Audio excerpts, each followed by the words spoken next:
na'lam fadailas sunan war rawatib walakinnana nashku at-taqsir wal ihmal fiha famal ladzi yusaidu alal iltizam biha. Ya, kami tahu tentang keutamaan hal-hal yang sunnah, begitu juga hal-hal yang bersifat rawatib. Artinya secara ilmiah kami ngerti, kami paham fadilahnya salat sunnah, fadilahnya baca Al-Quran, fadilahnya qiyamul lail, fadilahnya salat qabliyah ba'diyah. Tapi sayangnya ya pada diri kami ini ada pengabaian, ada kelalaian, ya, kurang perhatian. Ya. Maka kira-kira apa yang bisa membantu kami untuk bisa konsisten menjalankan perkara-perkara ini yang sudah kami ketahui keutamaan-keutamaannya. Ya, dan ini memang acap kali terjadi ya pada kita yang masih belum stabil di dalam menjalankan ibadah kepada Allah Subhanahu wa taala. Iman kita masih kadang-kadang pasang surut, ya, tidak jarang kadang-kadang naik semangatnya, namun dalam situasi tertentu kadang-kadang kita merosot, ya. Kita tahu keutamaannya, kita mengerti ini fadilahnya besar, tapi tidak membuat kita termotivasi untuk konsisten menjalankannya, ya. Maka beliau memberikan jawaban bil himmati wal azimah wa ta'ammuli lil mathubatil azimah wa ma warada fil iltizam biha minal ajri minallah. Ya, tentunya tidak ada cara lain kata beliau kecuali harus menumbuhkan semangat dan tekad yang kuat, azimah.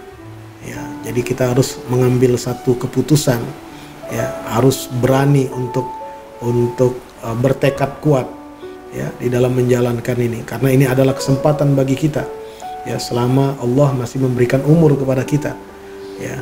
Jangan sampai nanti sesal datang di kemudian hari, apalagi saat sakaratul maut kita. Karena itu himmah wal azimah, kita harus punya tekad yang bulat, tekad yang kuat.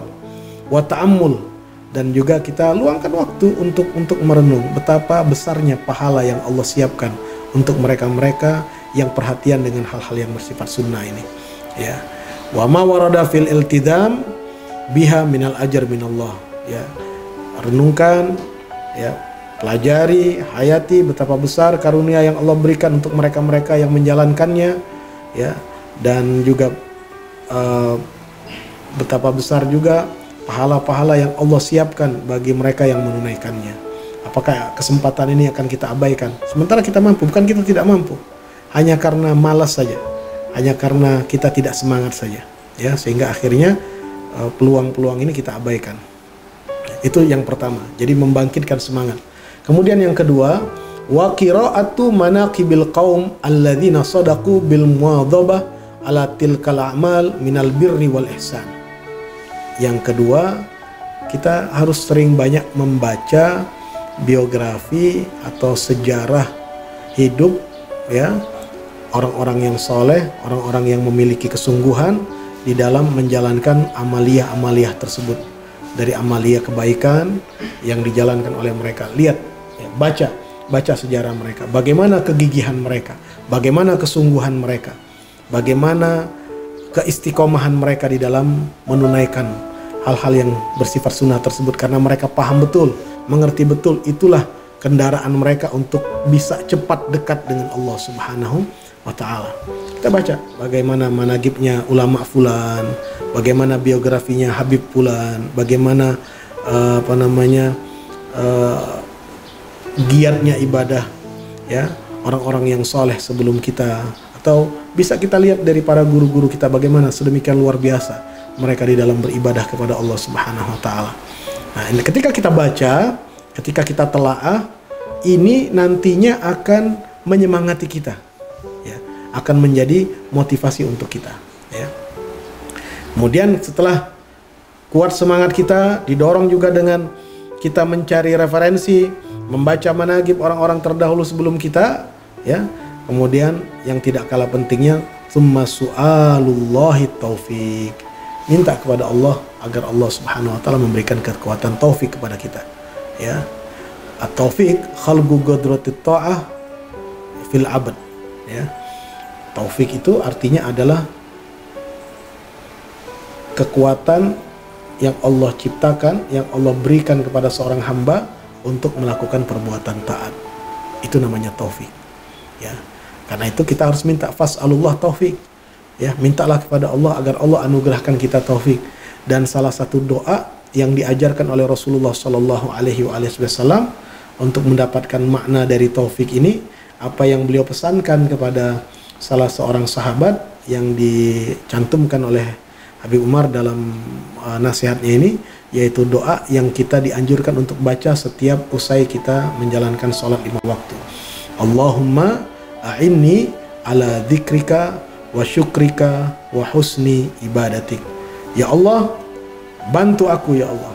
Karena kita tidak akan mampu melakukan apapun kalau kita tidak dibantu oleh Allah. Karena itu dalam riwayat lain Rasulullah juga mengajarkan doa, Allahumma inni dha'ifun. Ya Allah, aku ini sangat lemah. Fagawwini, berikanlah aku kekuatan. Ya, seperti ini juga di sini. Allahumma a'inni, ya Allah bantu aku ya Allah. Untuk apa? Ala dzikrika, untuk selalu mengingatmu. Ya, karena kalau kita tidak dibantu oleh Allah, ya meskipun berzikir, ya, mengucapkan di lisan kita kalimat la ilaha illallah, mungkin sehari semalam kita tidak akan bisa sebut la ilaha illallah kalau kita tidak dibantu oleh Allah. Ya, tapi kalau kita sudah dibantu oleh Allah Subhanahu wa taala, menjadi ringan, menjadi mudah. Tapi kalau dia tidak mendapatkan taufik, tidak mendapatkan bantuan dari Allah, ya, jangankan 10, 15, 1 saja, dia tidak akan sebut la ilaha illallah sepanjang harinya. Meskipun mungkin lidahnya bisa berucap apa saja. Ya, tapi untuk berzikir dia tidak akan sanggup. Kenapa? Karena dia tidak dibantu oleh Allah. Karena itu fas'alullah al-aun, fas'alullah at-taufiq. Mintalah kepada Allah Subhanahu wa taala kekuatan taufik. Ya Allah, bantu aku untuk ingat kepadamu. Wa syukrika, bantu aku untuk bersyukur kepadamu. Wa husni ibadatika, dan bantu aku untuk mempersembahkan ibadah yang terbaik kepadamu. Jadi 3 hal ini permintaan yang dirangkum dalam doa usai kita melakukan sholat. Yang Rasulullah berpesan kepada sahabat ini, bacalah setiap selesai engkau sholat, ya, doa ini. Apa? Allahumma a'inni ala dzikrika wa syukrika wa husni ibadati. Karena memang 3 ini adalah satu kesatuan, ya, dan juga merupakan tahapan-tahapan yang akan ada dalam kehidupan spiritual seorang hamba. Ya, seorang hamba itu dia ingat dulu kepada Allah, baru nanti dia akan bisa bersyukur kepada Allah. Kalau dia sudah bersyukur, maka akan lahirlah ibadah yang terbaik. Ya, jadi 3 kata kuncinya kalau kita ingin bisa mempersembahkan ibadah yang terbaik kepada Allah. Berzikir, bersyukur, ya, akan lahirlah ibadah yang terbaik.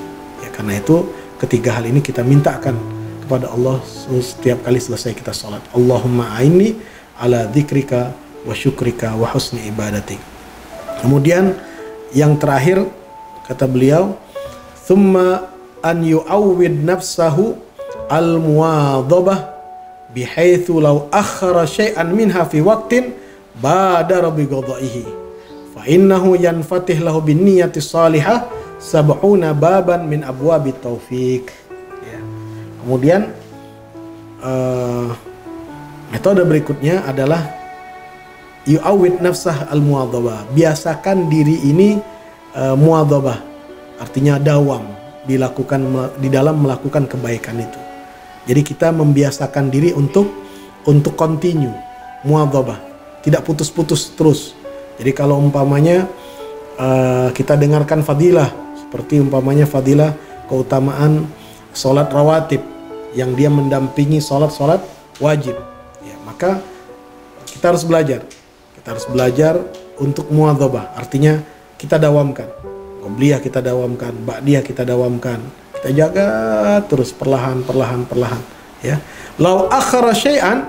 Nah, muwadhabah yang metode muwadhabah itu caranya yang andai kata dia tertunda melakukannya atau tidak melakukannya sama sekali, ya karena satu dan lain hal, maka supaya kita tetap bisa muwadhabah tadi, badara bighadaihi. Ya, orang itu banyak dikalahkan bukan dari faktor luar. Justru tidak jarang orang itu dilemahkan oleh dirinya sendiri. Nah, karena itu salah satu caranya adalah bagaimana kita mendidik jiwa kita, mendidik diri kita dengan memberikan konsekuensi hukuman ketika ia meninggalkan sunnah-sunnah yang dianjurkan. Maka jikalau ini terpatri di dalam diri kita, artinya apa? Artinya ada pancaran niat baik di dalam hati kita, dan pancaran niat baik inilah yang akan menjadi sebab Allah membukakan pintu taufik. Ya, fa innahu yanfatih lahu biniyatis salihah sab'una baban min abwabit taufik.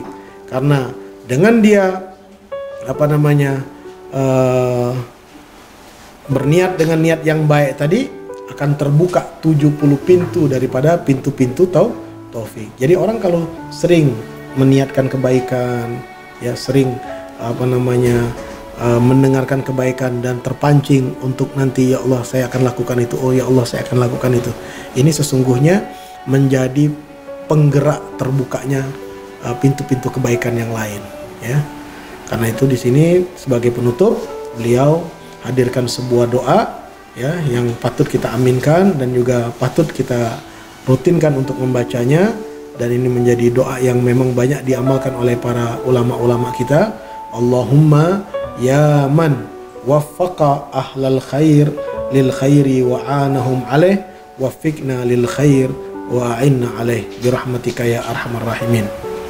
Ya, ya Allah, wahai zat yang memberikan taufik kepada orang baik, ya, untuk melakukan kebajikan dan membantu mereka, ya, maka bimbinglah aku, berikanlah aku taufik ya Allah, ya, berikanlah aku taufik ya Allah, dan bantu aku untuk melakukan kebajikan tersebut dengan rahmatmu, wahai zat yang maha kasih sayang, ya, dari yang kasih sayang kepada makhluk, ya. Jadi Allah subhanahu wa ta'ala arhamur rahimin, zat yang maha kasih sayang dari sekian orang yang kasih sayang, ya. Jadi yang paling sayang sebenarnya kepada kita adalah Allah subhanahu wa ta'ala, ya. Karena itu tidak ada tempat kita untuk meminta kasih sayang kecuali hanya kepada Allah.